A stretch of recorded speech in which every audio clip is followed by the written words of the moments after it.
Hello everyone. My name is Dr. Sabrina Edwards.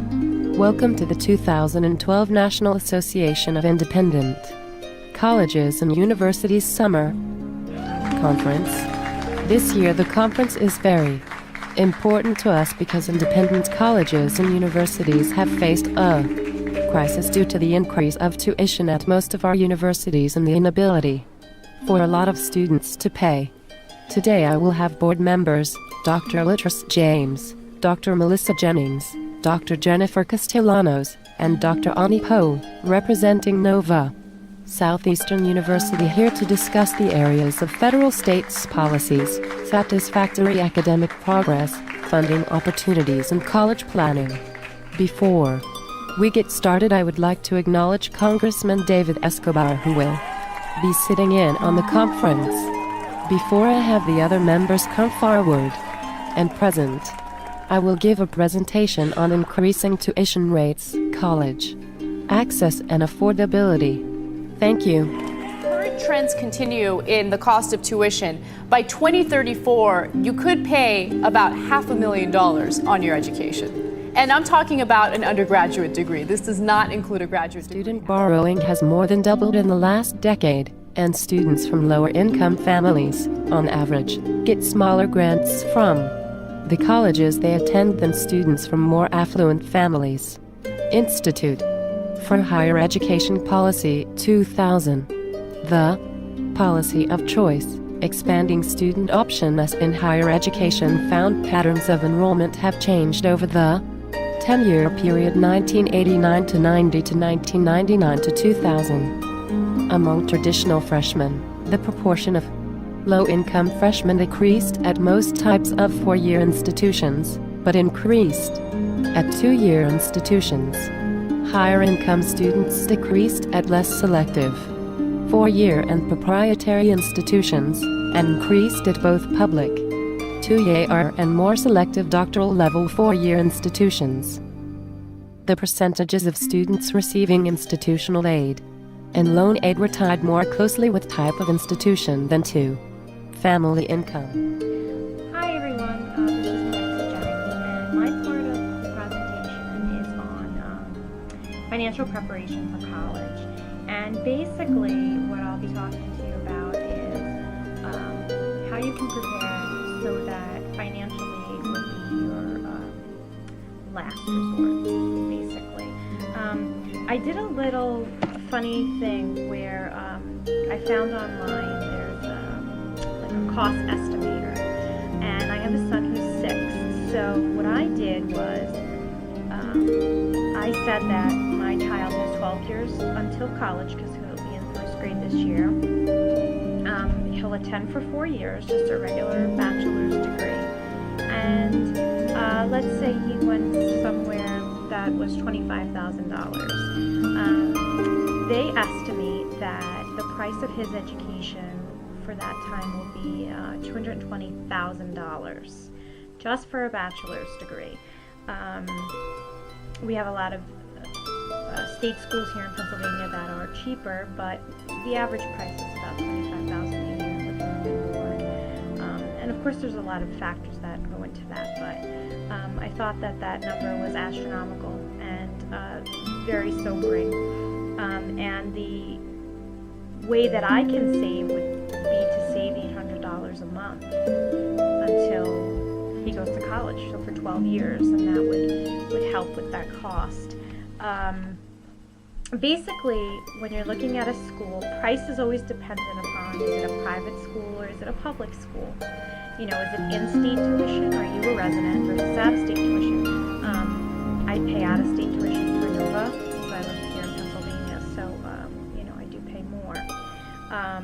Is it 4 years? Are you going for a bachelor's or are you going for associates? You know, the price varies for that. The location, are you living on campus? Are you living with your parents or home? You know, you'd have to save for more money if you do plan to live on campus. There's two types of programs that I found that are the most common. The one is called You Promise. It's a free program that you can sign up for. And basically, if you go to www.savingforcollege.com, This is a website. It's a free website dedicated to helping you save for college. And what happens is if you sign up for a card, you can make purchases and you get money back on everyday purchases. And that goes right into your You Promise account. And that money can be used for any purpose that you wind up getting for college. So textbooks, gas, whatever. You know, so that's one. And a lot of states offer what's called a 529 plan. I have 2 of these myself. A 529 plan is a guaranteed savings plan. So you will not be taxed. You put your money in. Some states will match the money. Here in Pennsylvania we have 2 types. There's one called a guaranteed savings plan, the other's called an investment plan. So they work in a couple different ways, but basically it's tax-free. Some, like I said, some do match, some don't. Some put them into mutual funds that are sound to increase your money. And I do have a clip explaining a 529. But a 529 is a very safe, sound way to save for college and to really see your money grow. And if you cannot save for college on your own or through a plan like a 529, you can take loans, right? And there are federal loans, there are direct Stafford loans, which we all know about. You know, they're subsidized where the government will pay the interest while you're in school, and then there's unsubsidized where the student's responsible for the interest. There's Direct Plus loans for graduates and professional degree students, so a lot of grad students who've exhausted the Stafford loans and the Fed loans will have to take the Direct Plus loans, you know, to finish financing. There's Perkins loan, which is a different type of loan, same kind of federal backing. And then there's private loans like Sallie Mae and all those, you know, banks and stuff. Private student loans are a source of funding meant to supplement, not replace, borrowing through federal student loans. Since private student loans are typically more expensive than federal loans, please use a private student loan as a last option. When Tim signed up for $80,000 in student loans, he had no idea years later his grandparents would be at risk of losing their home because of his student loans. Good afternoon. My name is Latrice James from class EDD 9200. Today I will be interviewing Jessica Leaf regarding her experience with private student loans. Hi Jessica, how are you today? Hi, good, thank you. Jessica, can you give us a bit of a background about yourself and your experience with private loans? Sure. I graduated from University of Texas in 2009, and I was out of state, so tuition was 3 times as high. I had to take out about $100,000 just in private student loans to pay for my tuition and cost of attendance while I was there. Oh my goodness, did you realize what you were getting yourself into? Not fully. All I knew is that I needed money to pay for my tuition and fees and housing and things like that, but I wish I had looked more into it because my bill every month is about $1,000, and that's just for the private student loans for me to pay it back. And my career as an accountant doesn't even cover enough for me to pay that much money per month just for student loans and all my other bills. Wow, I wish they did have something. However, some colleges like St. John's Fisher in New York already have counseling videos and services to educate students about private loans, but it's not standard across the board. However, in March 2010, Democrat Senator Dick Durbin introduced a new bill that would require colleges to counsel students about taking out the maximum in federal loans before venturing out into the private market. Do you think that this would you would benefit from similar counseling when you began to consider taking out private loans? Well, I definitely would have benefited if I had been told about the amount that I would be paying back per month after I graduated and my options in terms of seeking out maximum federal student loans. I really didn't know everything I should have known, and I think that would have been beneficial for me. Wow, I sure hope this helps other students understand that the dangers of private lending and its long-term effects. I greatly appreciate you speaking with me today, Jessica. Tim says he would have never taken out the loans if it was clearly stated to him how much his monthly payments would be. He put his trust in his school, and he thought the counselors really had his best interest in mind. Mr. President, this isn't the American dream. This is a nightmare.